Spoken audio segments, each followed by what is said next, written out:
TRS పేరును మార్చే ప్రసక్తి లేదన్నారు కల్వకుంట్ల కవిత. పార్టీ పేరు మార్చాలి అంటూ ఈసీ ఇచ్చిన ఆదేశాలపై కవిత స్పందించారు. టీఆర్ఎస్ పేరును వదులుకునేదే లేదని, దీనిపై న్యాయ పోరాటానికి సైతం సిద్ధమని ప్రకటించారు. ఎన్నికల సంఘానికి కొత్త పేర్లు ఇచ్చేది లేదన్నారు. అటు టీఆర్ఎస్ పేరుపై చాలా అభ్యంతరాలు వచ్చాయని ఈసీ పేర్కొంది. ఇందుకు సంబంధించి 2 అభ్యంతరాలను కవిత లేఖకు జత చేసింది. తెలంగాణ రాజ్య సమితి, షోలాపూర్కు చెందిన తెలంగాణ రాష్ట్ర సామాజిక సేన అభ్యంతరాలను ఈసీ జత చేసింది. టీఆర్ఎస్ పార్టీ పేరును మార్చుకోవాలని కవితకు ఈసీ తెలిపింది. 15 రోజుల్లో 3 ప్రత్యామ్నాయ పేర్లను ఇవ్వాలంటూ సూచించిన ఈసీ, లేదంటే పార్టీ దరఖాస్తును ఎలాంటి సమాచారం ఇవ్వకుండా మూసివేస్తామంటూ తెలిపారు. టీఆర్ఎస్ పేరుపై ప్రజల్లో అభ్యంతరాలు వ్యక్తమయ్యాయన్న ఈసీ, అందుకే ఆ పేరును కొనసాగించడం కుదరదని కవితకు ఈసీ లేఖ రాసింది.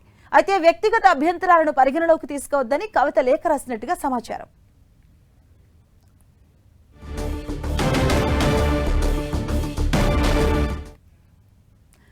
ఇక కవిత టీఆర్ఎస్ ఏదైతే పేరు పెట్టి ఒక పార్టీని అయితే ఆయన ఆవిర్భవించారో దానిపైన ఇప్పుడు ఈసీ లేఖను కూడా వచ్చింది. టీఆర్ఎస్ పేరును మార్చుకోమంటూ కూడా దీనికి న్యాయ పోరాటానికి సిద్ధం అంటున్నారు కవిత. దీనికి సంబంధించిన పూర్తి డీటెయిల్స్ తెలుసుకుందాం. మా కరెస్పాండెంట్ కరుణాకర్ అందిస్తారు. కరుణాకర్.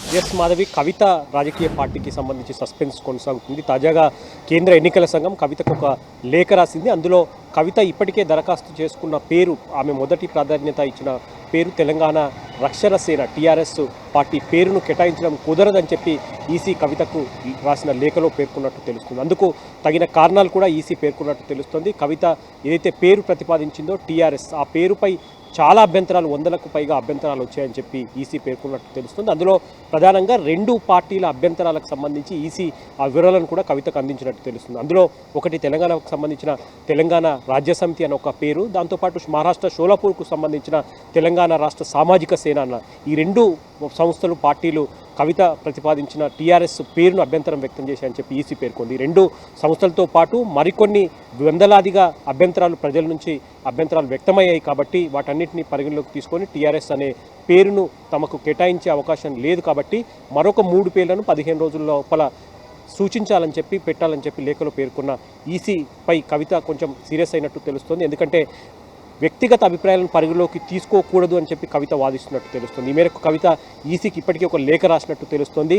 ఏవైతే టీఆర్ఎస్పై అభ్యంతరాలు వందలాదిగా వచ్చాయని చెప్పి ఈసీ చెప్తుందో అవి వ్యక్తిగతంగా వస్తే మాత్రం వాటిని పరిగణలోకి తీసుకోవద్దు. ఖచ్చితంగా తమకు టీఆర్ఎస్ అనే పేరును, తెలంగాణ రక్షణ సేన అన్న పేరును ఖచ్చితంగా కేటాయించాలని చెప్పి కవిత మరోసారి ఈసీని కోరినట్టు తెలుస్తుంది. ఒకవేళ ఈసీ గనక టీఆర్ఎస్ పేరును ఇవ్వకపోతే మాత్రం ఖచ్చితంగా న్యాయ పోరాటం ఖచ్చితంగా చేస్తారని చెప్పి కూడా కవిత పార్టీ వర్గాలు చెప్తున్న పరిస్థితిని మనం చూస్తున్నాం. ఈ నేపథ్యంలో కవిత, ఎందుకంటే ఇప్పటికే టీఆర్ఎస్ పేరుపై కవిత పూర్తి స్థాయిలో కండువాలు, జెండాలతో పాటు రాష్ట్ర వ్యాప్తంగా పార్టీని ఇప్పటికే టీఆర్ఎస్ తెలంగాణ రక్షణ సేన అన్న పేరును ఆమె ప్రమోట్ చేస్తూ వస్తున్నారు. కాబట్టి ఇటువంటి సమయంలో ఈసీ ఈ టీఆర్ఎస్ పేరును కేటాయించడం కుదరని చెప్పి కవితకు లేఖ రాయడం కొంత కవిత పార్టీ వర్గాల్లో, ఆమె అన్ని వర్గాల్లో కొంత ఆందోళన వ్యక్తమవుతున్న పరిస్థితిని మనం చూస్తున్నాం. కవిత మాత్రం ఈసీకి ఖచ్చితంగా టీఆర్ఎస్ పార్టీని తమకు కేటాయించాల్సిందే, వ్యక్తిగత అభ్యంతరాలను పరిగణలోకి తీసుకోవద్దు, ఈసీ నిబంధనలు ఆ విధంగా లేదని చెప్పి కవిత మరోసారి ఈసీని అభ్యర్థించినట్టు తెలుస్తుంది. ఈసీ ఎటువంటి నిర్ణయం తీసుకుంటుంది, కవితకు టీఆర్ఎస్ అన్న పేరు దక్కుతుందా లేదా అన్న దానిపై కొంత రాజకీయ వర్గాల్లో కూడా ఆసక్తి నెలకొన్న పరిస్థితిని మనం చూస్తున్నాం.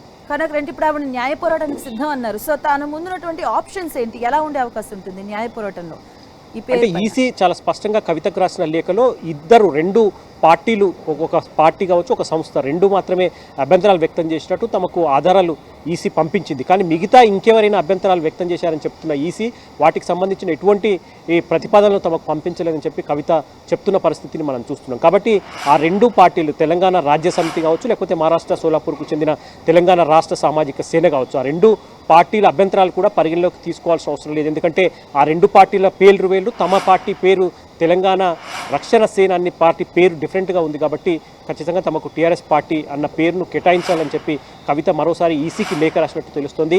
అయితే ఈసీ మాత్రం స్పష్టంగా ఆ పేరును, టీఆర్ఎస్ పేరును కేటాయించలేం. కాబట్టి మరొక 3 పేర్లను ప్రతిపాదిస్తే దాంట్లో ఏదో ఒక పేరును కేటాయిస్తామని చెప్పి ఈసీ ఈ కవితకు రాసిన లేఖలో పేర్కొంది. అందుకు 15 రోజుల టైం ఫ్రేమ్ కూడా పెట్టింది. మరి కవిత దీనిపై ఈసీకి లేఖ రాష్ట్రగా అందులో టీఆర్ఎస్ పార్టీని కేటాయించాలని చెప్పి మరోసారి అభ్యర్థించారు. కాబట్టి కవిత మరోసారి టీఆర్ఎస్ కేటాయించాలని చెప్పి కోరుతూ మరొక 3 పేర్లను మళ్ళీ ఆమె పంపించే అవకాశం కూడా లేకపోలేదని చెప్పి టీఆర్ఎస్ పార్టీ కవిత వర్గాలు చెప్తున్న పరిస్థితిని మనం చూస్తున్నాం. కాబట్టి ఆమె న్యాయ పోరాటం ఎంతవరకు చేస్తుంది, టీఆర్ఎస్ పేరునే తమ కేటాయించాలని చెప్పి ఎంత గట్టిగా పోరాడుతుంది, ఒకవేళ ఈసీ ఆ పేరుని కేటాయించకపోతే ప్రత్యామ్నాయంగా కవిత ఏ పేర్లను ఎంచుకుంటుంది అన్న దానిపై కూడా కొంత ఆసక్తి నెలకొన్న పరిస్థితిని చూస్తున్నాం. మాధవ్.